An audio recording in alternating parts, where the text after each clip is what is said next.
The mahogany conference table gleamed under the soft lighting of my father's office as I stared at the papers in front of me. My hands were steady, but my heart raced as I read the documents that would effectively erase my inheritance.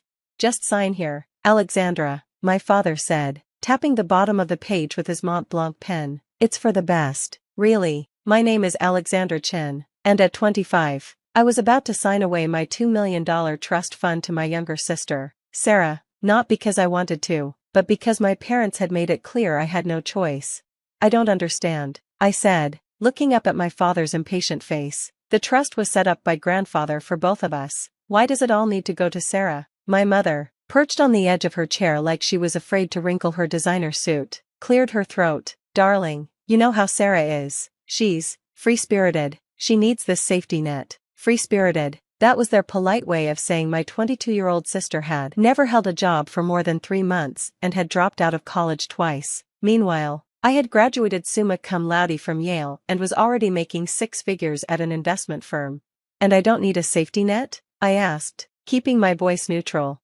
My father sighed, the sound heavy with disappointment. "Alex, let's be honest, you're boring, responsible. You've never taken a risk in your life. Sarah, she knows how to live. This money would be wasted on you, you'd probably just invest it or something equally dull." The words hit like physical blows, but I didn't flinch. I was used to this, the constant comparisons, the way they dismissed my achievements because they weren't flashy enough. Sarah was the family firecracker, the one who commanded attention. I was just the reliable one, the backup plan. "Besides," my mother added, her perfectly manicured nails drumming on the table, "Sarah has plans. She wants to start a fashion line. That takes capital." I thought about Sarah's previous plans, the juice bar that never opened, the yoga studio that lasted 2 weeks, the travel blog that consisted of 3 posts before she got bored, but I kept those thoughts to myself. "And what about my plans?" I asked quietly. My father waved his hand dismissively. "What plans? You're already successful. You don't need this money." I looked down at the papers again, thinking about the business proposal sitting in my desk drawer at home. For years, I'd been developing a concept for a financial technology company that would help small businesses manage their finances. I had the experience, the connections, and the vision. What I needed was capital. But they didn't know about that. They'd never asked. "Fine," I said, picking up the pen. "You're right. Sarah needs it more." My father beamed as I signed, probably the first time he'd looked at me with approval in years. "That's my girl, always practical." As I stood to leave, my mother caught my arm. "You'll come to dinner on Sunday? Sarah wants to share her ideas for the fashion line." I nodded, already knowing I wouldn't be there. Of course. That night, I sat in my apartment, staring at the city lights through my window. The business proposal lay open on my coffee table, mocking me. $2 million would have been enough to get it off the ground, to make my dreams reality. My phone buzzed, a text from Sarah. "OMG, thank you. You're the best big sis ever. Going to celebrate. Want to come?" I didn't respond. Instead, I picked up my laptop and opened a new document. If I couldn't have the trust fund, I'd find another way. My parents thought I was boring, responsible, incapable of taking risks. Fine, I'd show them exactly what boring could do. The next morning, I walked into my office at Goldman Sachs earlier than usual. By 7 a.m., I was already in a meeting with Marcus, my mentor and the only person I trusted with my real plans. "They did what?" he asked, his coffee cup freezing halfway to his mouth. I explained the situation, keeping my voice professional, despite the anger simmering beneath the surface. When I finished, Marcus let out a low whistle. "That's rough, kid, but maybe it's for the best." I raised an eyebrow. "How exactly is losing $2 million for the best?" He leaned forward, his eyes intense. "Because now you're angry, and in my experience, nothing motivates quite like anger channeled the right way." I thought about that as he pulled out a business card and slid it across the desk. "Remember that venture capitalist I mentioned? The one who's interested in fintech startups? He's in town next week. Maybe it's time you showed him that proposal of yours." I picked up the card, running my fingers over the embossed letters. "You really think it's ready?" Marcus smiled. "Alex, I've been in this business 30 years. Your idea isn't just ready, it's revolutionary. The trust fund would have been nice, but maybe you need to build this from scratch. Prove to yourself and everyone else what you're really capable of." That evening, instead of going home, I went to my favorite coffee shop and started reworking my business proposal. The anger that had been simmering all day transformed into focused determination. Every dismissive comment, every comparison to Sarah, every time they'd called me boring, I channeled it all into my work. By midnight, I had a completely revamped presentation. It wasn't just about managing finances anymore, it was about revolutionizing how small businesses operated. I would create a platform that combined AI-driven financial analysis with personalized business coaching, something that would make entrepreneurship accessible to everyone, not just those born with trust funds. My phone had been buzzing all night with messages from my family, Sarah sharing pictures of her shopping spree with my former trust fund, my mother asking about Sunday dinner, my father sending a group text about how proud he was of his generous older daughter. I ignored them all. The next week passed in a blur of preparation. By day, I worked my regular job, impressing my superiors with my increased focus and drive. By night, I refined my proposal, ran numbers, and planned my pitch. The morning of my meeting with the venture capitalist, I dressed with particular care, a sharp charcoal suit that projected confidence without trying too hard. As I fastened my grandmother's pearl necklace, the only family heirloom I'd been given, I thought about her words from years ago. Sometimes, Alexandra, she'd said, people will underestimate you because you're quiet, because you think before you act. Let them. There's power in being underestimated. The venture capitalist, Mr. Hammond, wasn't what I expected. Instead of the aggressive shark I'd imagined, he was a quiet, thoughtful man who listened intently as I walked him through my presentation. Your numbers are solid, he said when I finished, but what interests me more is your vision. You're not just creating a product, you're trying to democratize financial success. I nodded, feeling a surge of hope. Everyone deserves a chance to build something meaningful, not just those who were born with advantages. He studied me for a long moment. You know, most people who come to me, they're all about the quick win, the flashy exit strategy, but you're playing the long game. Yes, I said simply, I am. He smiled. Good, because so am I. He pulled out a document from his briefcase. Let's talk numbers. 3 hours later, I walked out of his office with a commitment for $5 million in funding, more than double what my trust fund would have been. But more importantly, I had a partner who believed in my vision, who saw my responsibility not as boring, but as a strength. As I headed back to my apartment, my phone buzzed with another text from Sarah. Just signed lease on a storefront. Fashion empire, here I come. Dinner Sunday to celebrate? I typed back my first response in days. Can't. Building my own empire. Then I turned off my phone, opened my laptop, and started planning. My parents thought they knew me, thought they could predict my every move. They were about to learn how wrong they were.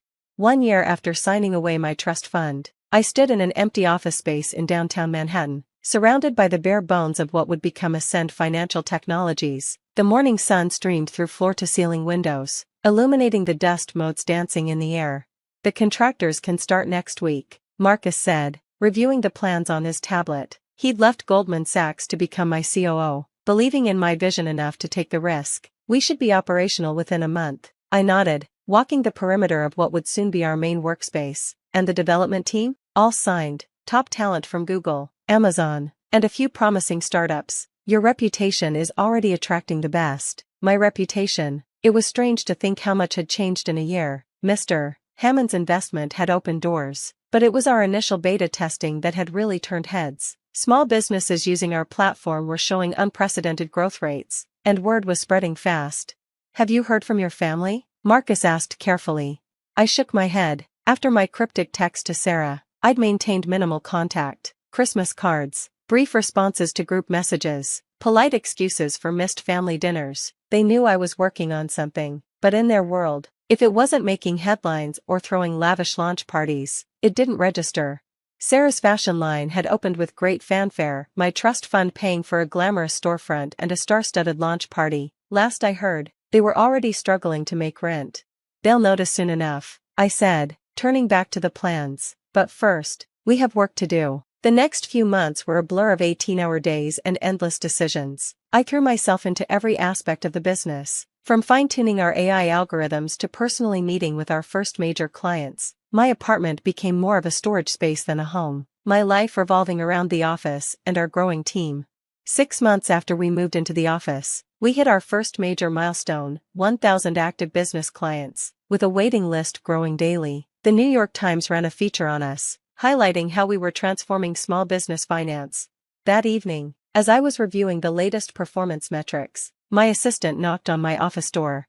Ms. Chen, your sister is here. I looked up, surprised. Sarah stood in the doorway, looking uncomfortable in her designer clothes and perfectly styled hair. She'd lost weight, and there was a tension around her eyes I'd never seen before. Nice place, she said, glancing around my office. Very corporate. What do you want, Sarah? She fidgeted with her handbag. Hermes, probably bought with my former trust fund. I need help. The fashion line. It's not going well. I thought maybe, since you're doing this finance thing, I repeated slowly, is not a bailout service for failed passion projects. That's not fair. I worked hard. Did you? I cut her off. Did you spend months developing a business plan? Did you research your market? Did you calculate your runway and burn rate? Or did you just throw money at it and hope it would work? She stared at me, tears welling in her eyes. Why are you being so mean? I'm your sister. Yes, you are. The sister who took my trust fund because she needed it more. The sister who never once asked what my plans were for that money. Mom and Dad said. Mom and Dad were wrong. I stood up, walking to the window. But this isn't about the money, Sarah. It's about respect. None of you ever respected me or my choices. You saw me as boring, reliable Alex, good for nothing except cleaning up your messes. She was crying openly now. I'm sorry, I didn't know. No, you didn't. Because you never asked. I turned back to her. I can't help you with money, but I can give you advice. Learn from this. Stop looking for easy answers and quick fixes. Build something real. The business is real, she protested weakly. No, it was a fantasy funded by my trust fund. There's a difference. I sat back down, effectively ending the conversation. Good luck, Sarah. After she left, I sat in my office for a long time, thinking about how different our paths had been. Sarah had been given everything: money, support, endless chances to fail. I'd been dismissed, underestimated, forced to build from nothing. And maybe that had been my real advantage all along. The next morning, I received an email from my father. Alexandra, Sarah told us about your meeting. Your behavior was unacceptable. Family helps family. You've changed, and not for the better, Dad. I typed a short reply.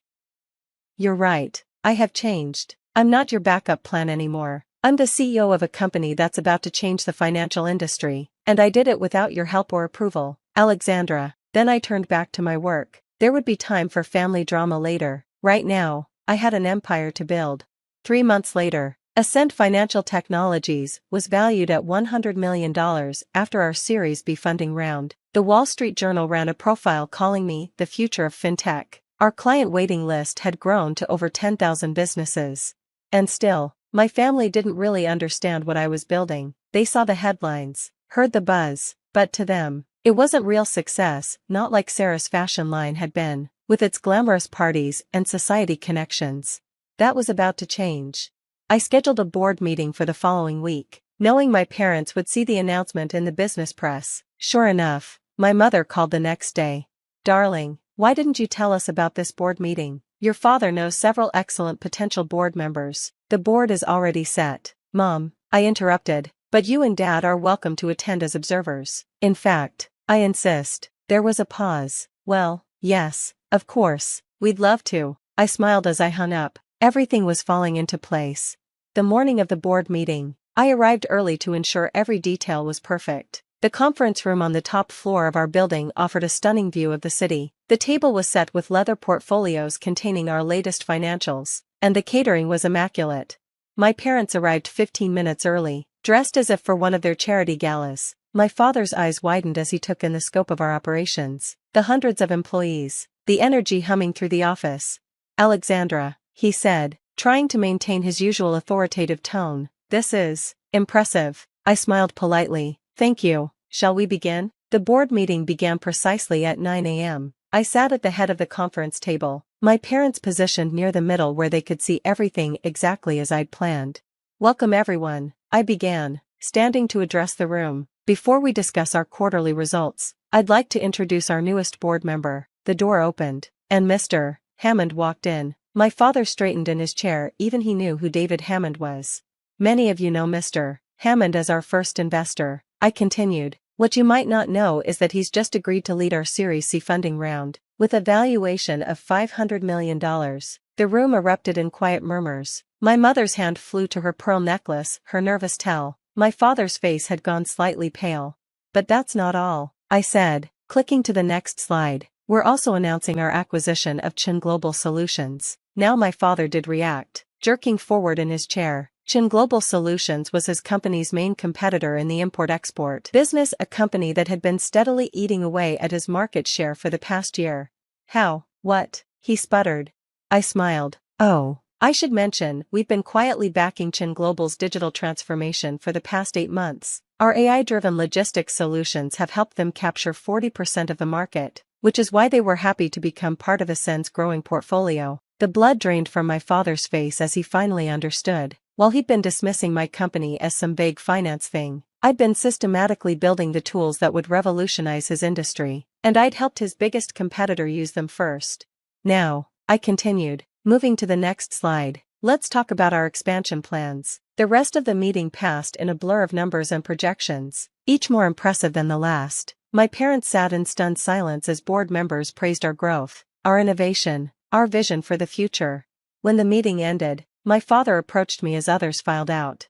Alexandra, he said, his voice strained, we need to talk, do we? I gathered my papers calmly. About what? How I'm too boring, too responsible? Or about how you gave away my trust fund because Sarah needed it more? That's not fair, my mother interjected. We were trying to help your sister. No, I said sharply, you were doing what you always did, prioritizing Sarah's whims over my work. You never once asked what I planned to do with that money. You never took my ambition seriously. But this, my father gestured around the office. Why didn't you tell us? I laughed. The sound hollow. Would you have listened? You didn't listen 3 years ago when I tried to tell you about my business plan. You didn't listen when I said I had dreams of my own. You were too busy managing Sarah's latest crisis to notice what I was building. We didn't know dash. Exactly. You didn't know because you didn't care to know. I straightened my jacket. Now, if you'll excuse me, I have a company to run. Wait, my father said, reaching for my arm. Let us help. I can offer guidance, connections, like the guidance you offered Sarah. I pulled away. No thank you. I built this on my own. Despite you. Not because of you. And now my company is worth more than yours. The truth of that statement hung in the air between us. In 3 years, I had built something larger and more valuable than the business he'd inherited and run for 30 years.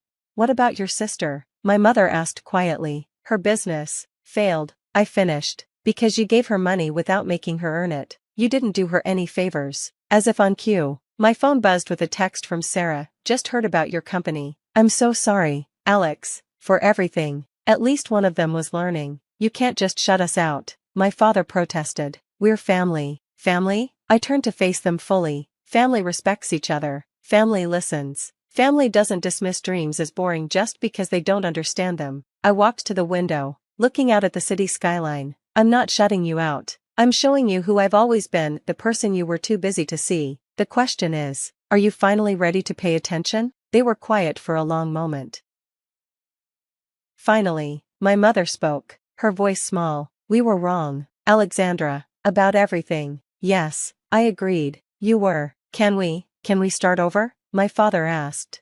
I turned back to them. Seeing them clearly, 2 people who had lived so long in their narrow view of success that they'd failed to see it taking shape right in front of them. That depends, I said. Are you ready to see me for who I am, not who you assumed I was? They nodded, looking almost childlike in their uncertainty. Then yes, we can start over, but on my terms. I sat down at my desk. First, you're going to really listen, to how I built this company. No interruptions, no judgments. Then we'll talk about moving forward. For the next 2 hours, I told them everything, the late nights, the risks, the setbacks and triumphs. For the first time in my life, they gave me their full attention. When I finished, my father had tears in his eyes. I've never been more wrong about anyone in my life, he said softly. Or more proud, my mother added. I felt something shift inside me, not forgiveness, exactly, but perhaps the beginning of understanding. There's one more thing, I said, pulling out a folder. I've created a foundation to help young entrepreneurs who don't have access to trust funds or family connections. I'm seeding it with $2 million, the exact amount of my original trust fund. I'd like you both to serve on the advisory board. They looked at me in surprise. Not to make decisions, I clarified, but to watch and learn how people with nothing but dreams and determination can build something extraordinary. To understand what you missed seeing in me. My father picked up the folder with trembling hands. We'd be honored. As they left my office that evening, I watched them walk through the workspace I'd built. They moved differently now, smaller, humbled, but perhaps wiser. My phone buzzed with another text from Sarah. Had my first job interview today, starting from scratch. Thanks for the wake-up call. I smiled as I replied, proud of you, sis. Want to get coffee and talk about real business plans? The sun was setting over Manhattan as I gathered my things to leave. On my desk sat a small photo I'd recently added, my younger self and my grandmother's pearl necklace. She'd seen my potential long before anyone else. You were right, Gran, I whispered. There is power in being underestimated. I walked out of my office, past the sign that read Ascend Financial Technologies Alexandra Chin, CEO and founder, and into the future I'd built for myself. My family had thought they were teaching me a lesson by taking away my trust fund. Instead, they'd taught themselves one about the danger of underestimating a quiet girl with big dreams and the determination to make them real. Sometimes the best revenge isn't about getting even, it's about rising so far above what others thought possible that they have no choice but to look up and wonder how they ever missed seeing you soar.